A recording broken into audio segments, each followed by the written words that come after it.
Okay, match 2. We are on the draw. Our hand is pretty decent. I think it's a keep.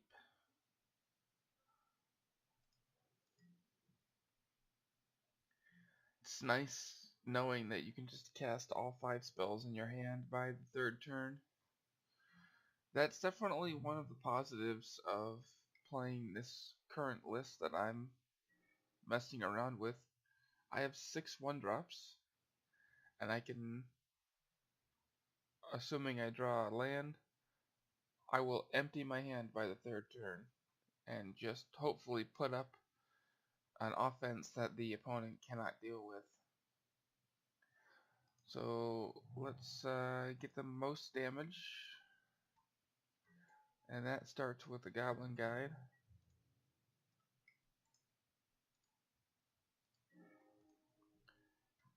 Alright, Master of the Pearl Trident. So next turn is probably going to be like Swift Spear plus Lightning Bolt to kill their blocker.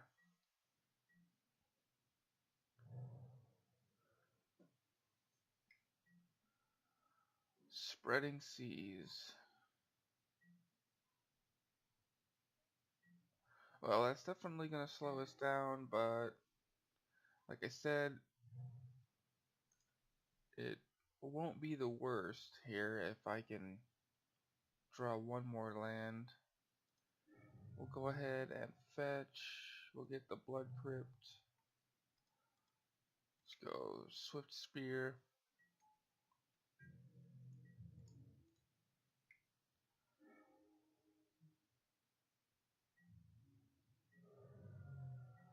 Alright, fortunately we do have 2 bolts, which will help us against his blockers.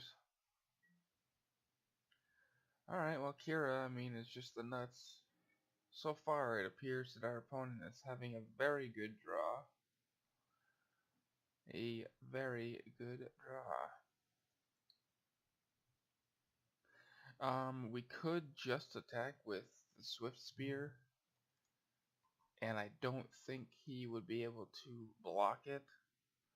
We could also just Spark Elemental and attack with the Spark Elemental and the Swift Spear. I think that's a pretty good idea. Matter of fact, I think I'm even going to attack with the Goblin Guide. I'm just going to attack all in. If he wants to trade the Kira, then he can.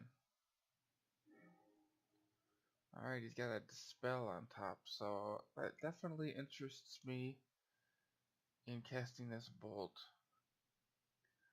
Let's see what he vials in here. An Annoying Harbinger. Okay. That's fine.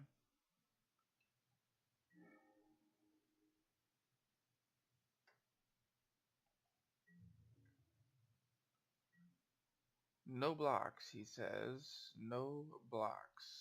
Okay. We're gonna go ahead, we're gonna fetch a mountain, and we're going to suspend this Rift Bolt. This Rift Bolt is likely to help us get through. Well, we can either just start going straight to the face, which could be dangerous because he has a Dispel, but if he doesn't play an island here, we could just go right to the face.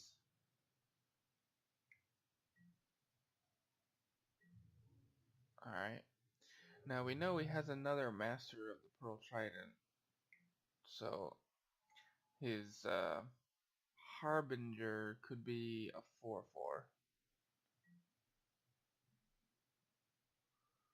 So I think we just go to the dome.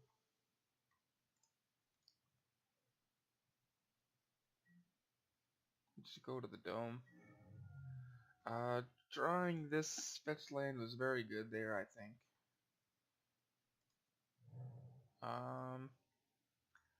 Yeah, I think we're just attacking all in. I'm gonna go Spark Elemental here.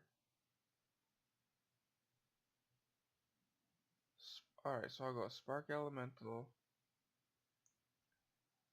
All three attack. Harbinger will probably block Spark Elemental after he flashes in another Master. Well, let's just see what he does here. I definitely plan on casting both bolts because I want to get them in under his Dispel that's sitting in his hand. So let's just attack.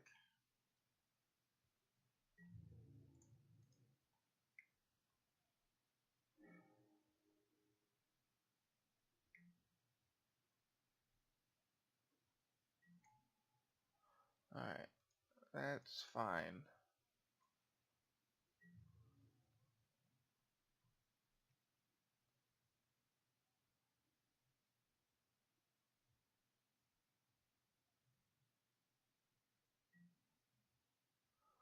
Alright, well, this is great. He's going to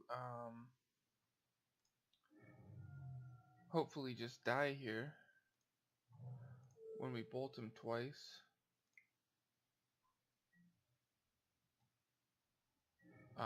Plus our Swift Spear is going to kill his Harbinger.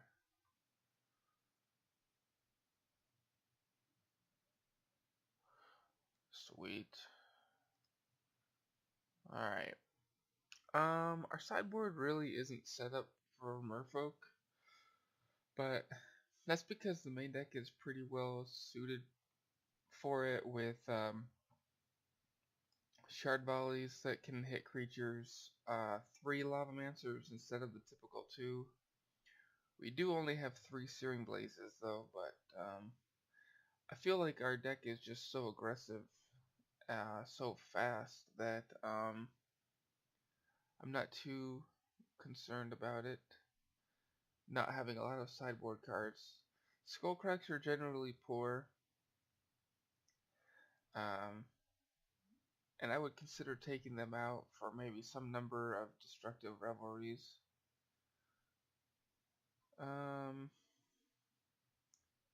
He may not even have Spellskite. If I had lost that game, I would probably bring in Destructive Revelries, but I think I'm just not going to do anything. I'm just going to leave everything as it is. He's got main deck Dispels.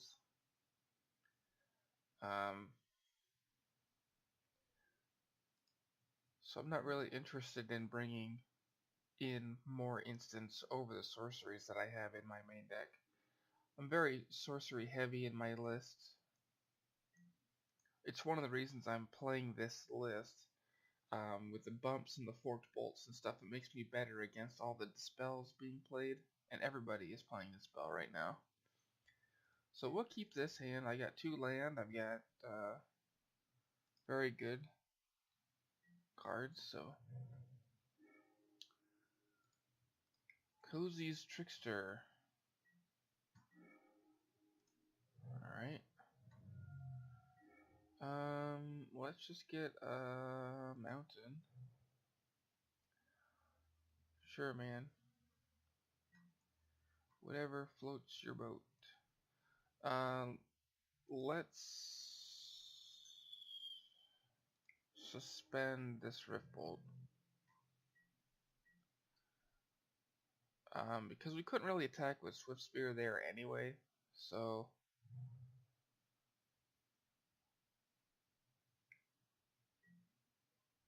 Spreading Seas is fine. Fortunately, I've drawn 3 land, so yep. Rift Bolt, I am gonna kill this Trickster because my hand is just all fetch lands. Alright, so let's crack this. Let's get a Blood Crypt. And we'll get our creature on the board here.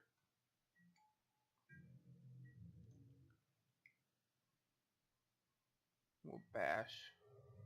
Next turn we can Searing Blaze something even through a Curse Catcher.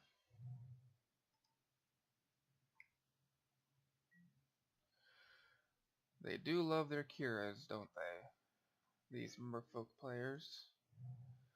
Alright, so I think we'll be best off fetching for a mountain. Let's go ahead and we'll spike him to grow the Swift Spear this turn. We'll Spark Elemental him. Alright.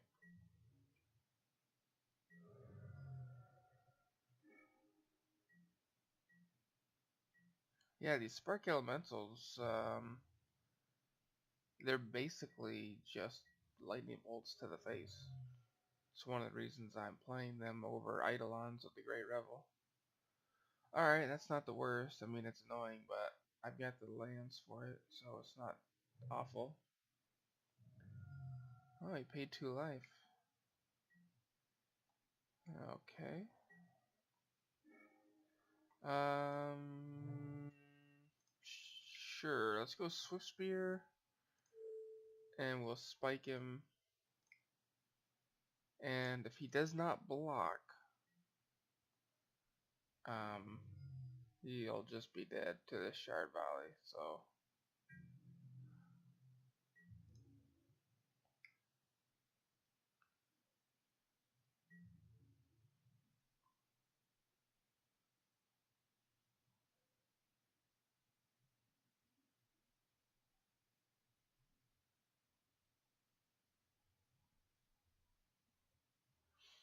the Shard Valley is also going to give us the opportunity to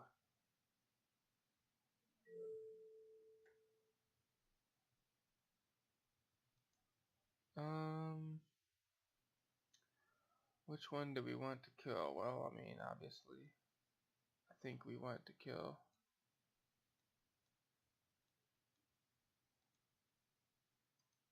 Sure, I guess I'm just not going to have an opportunity to reorder them, which is annoying. Get a mountain here. We will Shard Valley, sacrificing this mountain. It's so annoying when I don't understand why I couldn't kill the Lord of Atlantis there.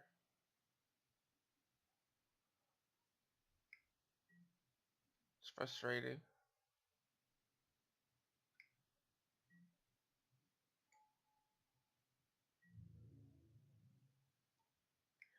Well, this game is a loss unless I draw something off the top here.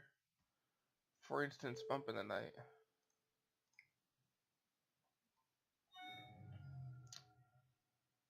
Yeah.